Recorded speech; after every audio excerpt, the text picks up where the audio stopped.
নিয়ে যাও এই মুকুটটা, কিন্তু ভুলে যেও না আমার আত্মার আরো 3টে অংশ। ওদের কোথায় খুঁজবে তুমি? আর একে নষ্ট করবে? তুমি এটাকে নষ্ট করবে? এটা নষ্ট করতে করতে তুমি নিজেই নষ্ট হয়ে যাবে। আর তুই, চন্দ্রকান্তা তোকে মদ্রিকা তো বানিয়ে দিয়েছে, কিন্তু মদ্রিকার যে বিষ তোর শরীরে বইছে সেটা থেকে পালাবি কি করে তুই? মরবি, খুব খারাপ ভাবে মরবি তুই, খুব কষ্ট পেয়ে। চুপ! একদিন তো মরতামই, মরতেই হতো, কারণ তোর মতো একটা পাপীকে আমি সঙ্গ দিয়েছিলাম। কিন্তু আমার মরতে কোনো রকম কষ্ট নেই, কোনো রকম দুঃখ নেই। আমি তো হাসতে হাসতে মরে যাব। আজ অন্তত একটা পুণ্যের কাজ করে মরবো, তবু লোকে আমাকে মনে রাখবে যে তোর মতো পাপীকে মারার পেছনে আমার মতো মেয়ের হাত ছিল। বুঝেছিস?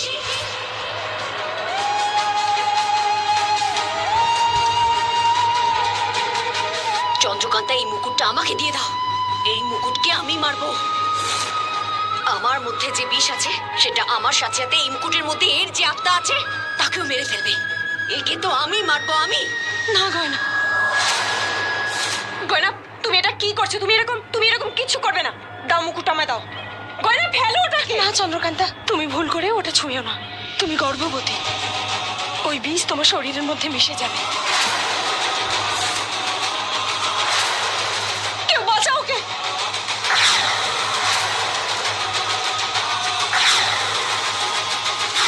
ও কিভাবে মরছে দেখছো? ও তো মরবেই, কিন্তু আমার আত্মা কখনো মরবে না। দেখো ও কিভাবে মরবে, দেখো। গয়না,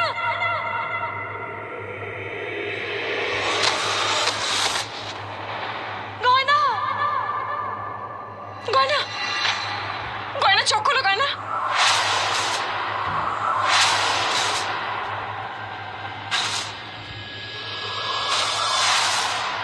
মেরে ফেললি, তোর আত্মার একটা অংশ মেরে ফেললি। এবার একে একে তোর সমস্ত আত্মার অংশগুলোকে মেরে ফেলবো আমি, আর সব শেষে তোকে। পালা ইরাবতী, পালা, যা খোঁজ নিজের আত্মার বাকি অংশগুলো, কিন্তু সব জায়গায় তুই পৌঁছানোর আগে আমি পৌঁছবো, আর তোর সমস্ত আত্মাগুলোকে শেষ করে দেবো। আর তার জন্য আমাকেও যদি মরতে হয় তাও সই। তারপর আমার সন্তান আসবে। যদি তুই আমার থেকেও বেঁচে যাস তাহলে আমার সন্তান তোকে শেষ করবে। তোকে শেষ করার জন্য চন্দ্রকান্তার বংশে কেউ না কেউ জন্মগ্রহণ করবেই। যতক্ষণ না তুই মরছিস তোকে ছাড়বে না।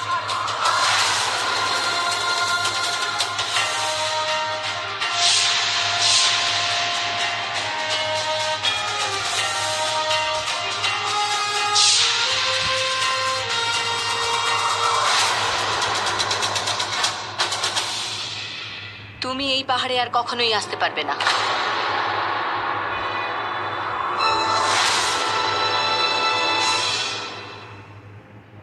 কোথায় গেল এই 3 জন? এখনো আসছে না কেন?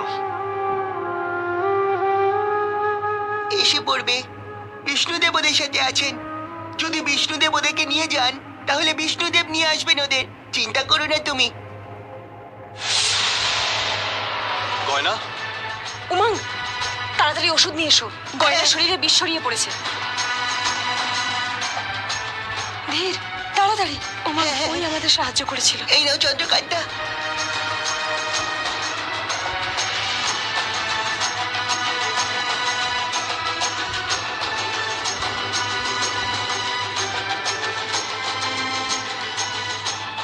গয়না, গয়না।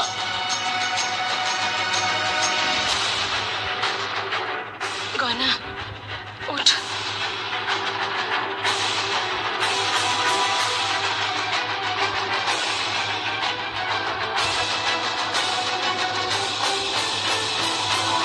হে বিষ্ণুদেব, আজকে ও প্রমাণ করে দিল যে আপনার কত বড় ভক্ত। হাসি মুখে নিজের প্রাণ বলিদান দিল। এমন ভক্তকে আপনি আপনার চরণে কি করে মরতে দিতে পারেন? ওকে বাঁচান, গয়নাকে বাঁচান বিষ্ণুদেব, গয়নাকে বাঁচান। বন্দে বিষ্ণু, বন্দে বিষ্ণু, বন্দে বিষ্ণু, বন্দে বিষ্ণু, বন্দে বিষ্ণু, বন্দে বিষ্ণু, বন্দে বিষ্ণু, বন্দে বিষ্ণু, বন্দে বিষ্ণু। হয়েছে ওর? ওখানে কি হয়েছিল?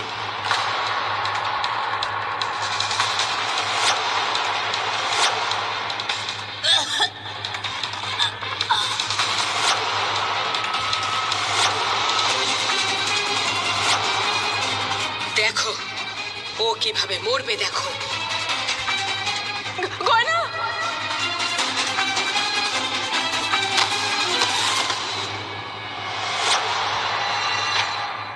কিন্তু আজ তো আমরা এমনিতেই জিতে গেছি ধীর। কিন্তু গয়না তো হেরে গেছে। প্রথমে রিমঝিম, তারপর গয়না। এটা হতে পারে না। আজকে যার জন্য আমরা বেঁচে আছি সে এভাবে মরতে পারে না। আজকে পাহাড়ের রানীর মুকুটটা নষ্ট হয়েছে শুধুমাত্র গয়নার জন্য। এটা হতে পারে না।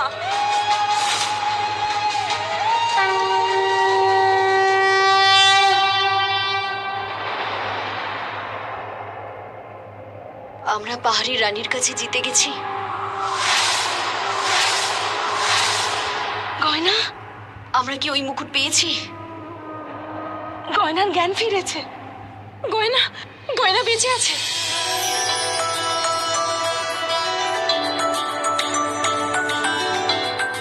আমরা জিতে গেছি, তাই না? আমরা জিতে গেছি ভদ্রমা। চন্দ্রকান্ত, আমরা জিতে গেছি। এই এই চমৎকার কি করে হলো?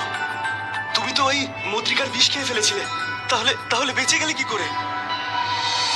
যখন কেউ ভালো কাজের জন্য নিজের প্রাণের আহুতি দেয় তখন তার পাপ পুণ্যের বিচার তখন স্বয়ং বিষ্ণুদেব করেন। ভদ্রমা আমাকে যে ওষুধই খাইয়েছিল সেটা পুরোপুরি কাজ করবে কিনা আমি জানতাম না, কিন্তু ভগবান বিষ্ণুর আশীর্বাদে সেটা কাজ করেছে আর আমি বেঁচে গেছি। আমরা জিতে গেছি।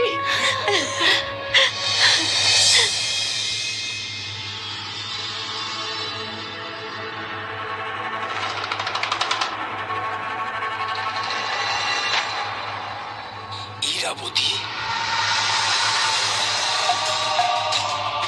ইরাবতী, তোর এই অবস্থা কি করে হলো ইরাবতী? চল আমার সাথে। আমাকে একটু তোলো, তোলো আমাকে। বন্দে বন্দে বিষ্ণু।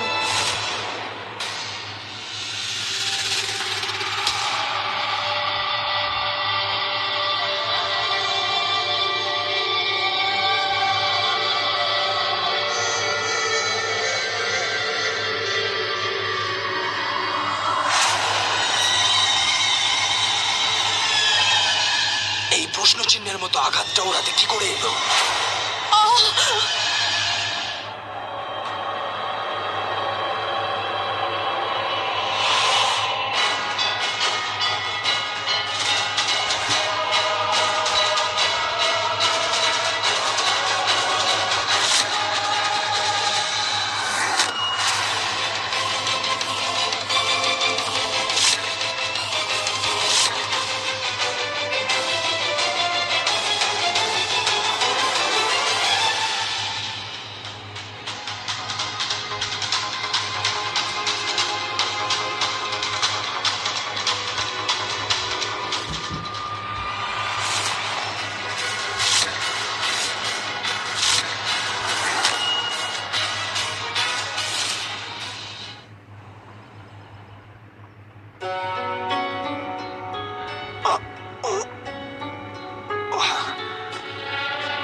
ধীর, ঠিক হয়ে যাবে। চন্দ্রকান্তা, এই নাও তোমার ঔষধি খাওয়ার সময় হয়ে গেছে। আমি তৈরি করে নিয়ে এসেছি। প্রদীপ, কি হয়েছে তোমার? আঘাত পেয়েছো নাকি? চন্দ্রকান্তা, এই অবস্থায় আঘাত পাওয়াটা, হে ভগবান, তুমি আমাকে বলোনি কেন? আমি তোমার চিকিৎসা করতাম। গয়না, গয়না, আমার ঘর থেকে এক্ষুনি জড়িবুটি নিয়ে আয়। এসব কি ভদ্রমা, চন্দ্রকান্তা? আঘাত আমি পাইনি, আঘাত ধীর পেয়েছে। চন্দ্রকান্তা, এই জড়িবুটি বৈদ্য দিয়েছে ধীরের জন্য। কারা? এসব কি হচ্ছে চন্দ্রকান্তা? ধীরের চিকিৎসা চলছে আর আমাকে কেউ জানানোটা প্রয়োজনই মনে করলে না? হ্যাঁ, আরে অন্তত আমাকে বলতে তো পারতে। ভদ্রমা, আমার কথা তো শুনুন আপনি। চিন্তা করার মতন কিচ্ছু হয়নি। আমরা ধীরের ঘরে এসেছিলাম, ধীরের খুব কষ্ট হচ্ছিল, আরো পড়ে গেল। ওর হাতে এই চিহ্নটা দেখলাম আমি, সামান্য আঘাত দেখে প্রলেপ লাগিয়ে দিয়েছি, ব্যাস। আরে কিন্তু কিভাবে পড়ে গেল যে ওর হাতে লেগে গেল? ধীর ধীর ধীরের কি হয়েছে? মেঘ বলছিল ধীর ব্যথা পেয়েছে। মেঘ, তুমি সব জায়গায় কথাটা বলে বেরিয়েছো। ধীর, এটা খেয়ে নাও।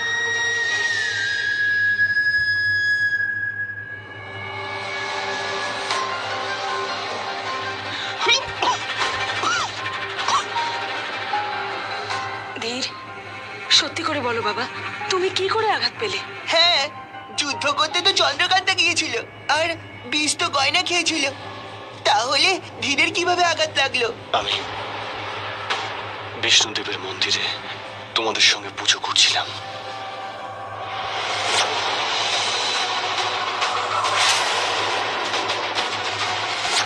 চন্দ্রকান্তাকে কি আমি এগুলো বলবো?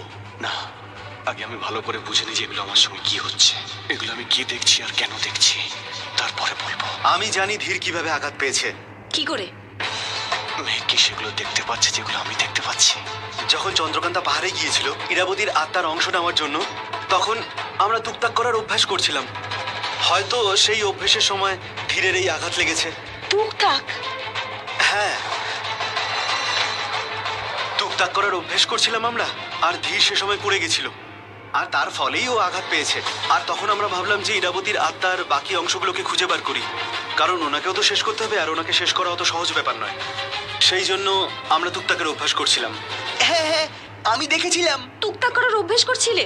জানো এই টুকটাক কতটা বিপজ্জনক হয়? অনেক সময় যে করে সেও আঘাত পায়। চন্দ্রকান্তা ঠিক কথা বলছে। এসব টুকটাক অভ্যাস করার কি প্রয়োজন ছিল? আরো অনেক উপায় আছে শক্তি লাভ করার। আর কি উপায় থাকতে পারে ভদ্রামা? ওই মুকুট, যার মধ্যে ইরাবতীর আত্মার একটা অংশ ছিল, সেটা তো মুদ্রিকা খেয়ে নিয়েছে, নিজের বিষ দিয়ে মেরে ফেলেছে। এছাড়া আমরা বাকি অংশগুলোকে কিভাবে নষ্ট করব? যেমন ভাবে বিষ্ণুদেব পথ দেখিয়েছেন, পরে উনিই দেখাবেন। চন্দ্রকান্তা একদম ঠিক বলছে। এসব তন্ত্র মন্ত্র টুকটাক এসবের মধ্যে আমাদের একদম থাকা উচিত নয়। আমরা তো ভগবান বিষ্ণুর ভক্ত, আর তাছাড়াও এসব অশুভ শক্তি অত সহজে লাভ করা যায় না। আর এসব যদি আমাদের কিছু দেয়ও, তাহলে তার বদলে আমাদের থেকে অনেক কিছু নেয়। আর যা একবার দিয়ে দেওয়া হয়, তাহলে তা আর কিছুতেই ফিরে পাওয়া যায় না। তাই আজকের পর থেকে তোমরা কেউই এই অশুভ শক্তির সাধনা একদম করবে না।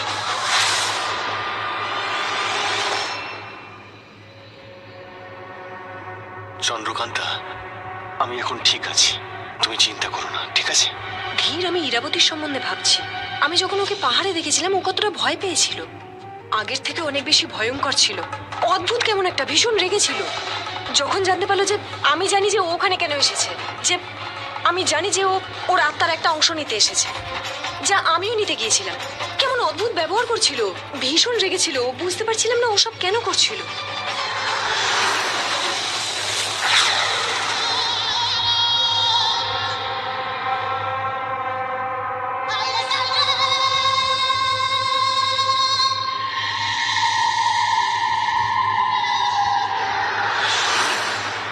ছাড়বো না তোমাদের দুজনকে। আজ তোমাদের দুজনের জন্য আমি যেখানে ছিলাম সেখানেই ফিরে এসেছি। মেরে ফেলবো তোমাদের দুজনকে। এত রেগেছিল, ভীষণ ভয়ঙ্কর লাগছিল। এত ভয়ঙ্কর যে ওকে দেখে যে কেউ ভয় পাবে। এগুলো কি সত্যি সত্যি হচ্ছে, নাকি এগুলো আমার কল্পনা? ধীর, ধীর, ধীর, ধীর, তোমার তোমার তোমার কি হয়েছে? ধীর, তুমি ঠিক আছো তো? ধীর, খুব গরম লাগছে আমার, জানলাগুলো খুলে দাও। জানলা তো খোলা আছে। ধীর,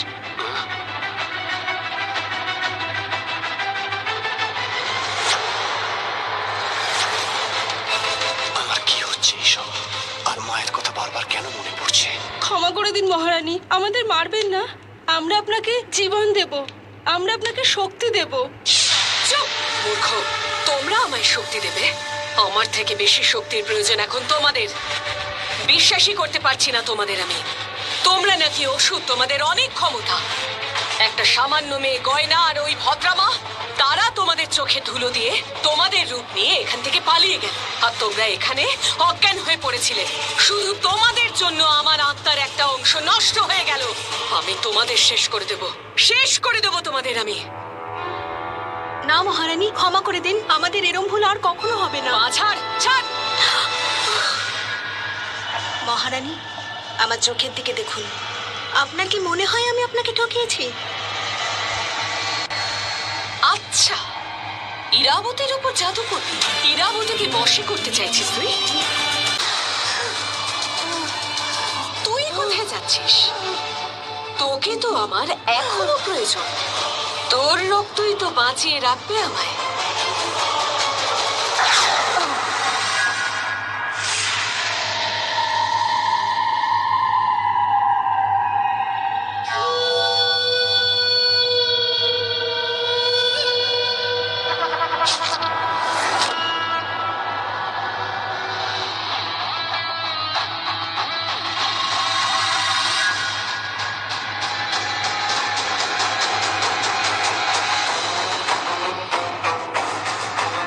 এবার আমায় মহলে একাই যেতে হবে, কারণ ওই মহলের ভিতরে আমার আত্মার দুটো অংশ আছে, দুটো খণ্ড। তবে চন্দ্রকান্তা এই খবর জেনে যাওয়ার আগে আমাকে ওগুলো আনতেই হবে। কষ্ট হচ্ছে আমি ভদ্রমাকে ডাকি? তার কোনো প্রয়োজন নেই।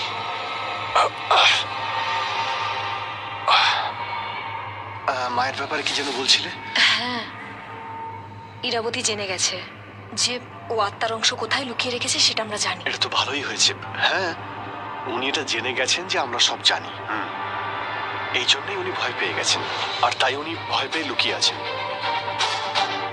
উনি যেখানেই লুকিয়ে আছেন ওখান থেকে বেরিয়েই আমাদের আক্রমণ করবেন। আর দেখে নিও, উনি নিজে ওনার বাকি অংশগুলোর কাছে আমাদের নিয়ে যাবেন। কিন্তু ইরাবতীর আক্রমণের জন্য অপেক্ষা করাটা খুব বিপজ্জনক হতে পারে। আমরা কি করে জানতে পারবো যে ও কবে, কোথায়, কিভাবে আক্রমণ করবে? কিন্তু আমাদের কাছে তো আর তো কোনো উপায় নেই চন্দ্রকান্তা। দেখো মা আমাদের বেশি ভয় পাচ্ছেন। তুমি দেখে নিও, উনি নিশ্চয়ই কোনো ভুল কাজ করবেনি, আর নিজে ওনার বাকি অংশগুলোর কাছে আমাদের নিয়ে যাবে। ধীর, ধীর, তুমি ঠিক আছো তো? আমি ভদ্রমাকে ডেকে নিয়ে আসছি।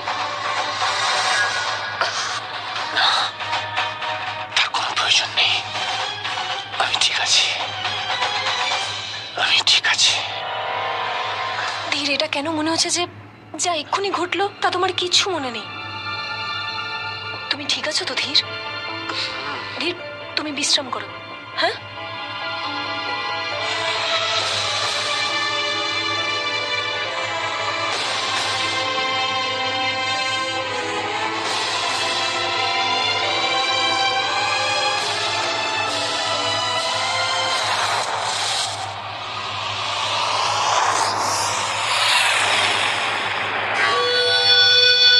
রাতের দ্বিতীয় প্রহর শুরু হয়ে যাওয়ার আগে আমাকে মহলের ভিতরে যেতে হবে, আর আমার আত্মার ওই দুটো অংশ নিয়ে আসতেই হবে। কিন্তু আমার মায়া শক্তি তো ততটাও শক্তিশালী নয় এখন। কি করব আমি?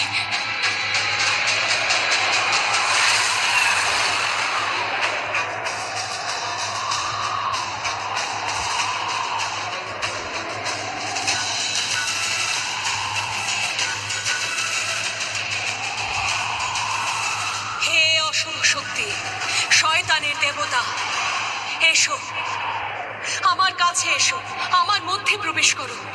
হে অশুভ শক্তি, এসো আমার মধ্যে প্রবেশ করো।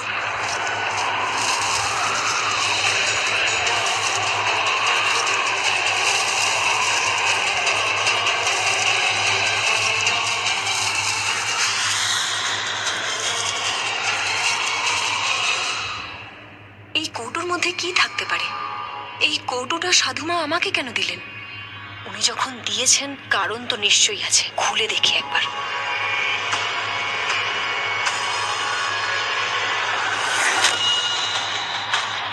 যত তাড়াতাড়ি সম্ভব আমায় নিজের ঘরে যেতে হবে, নিজের আত্মার সেই দুটো অংশ নিতে।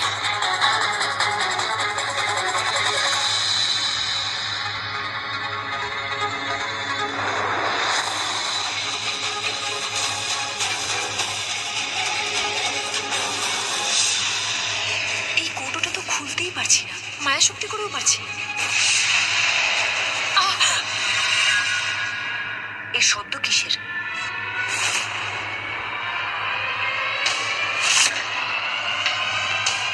এখানটা তো পুরো অন্ধকার, কিছু দেখতেও পাচ্ছি না।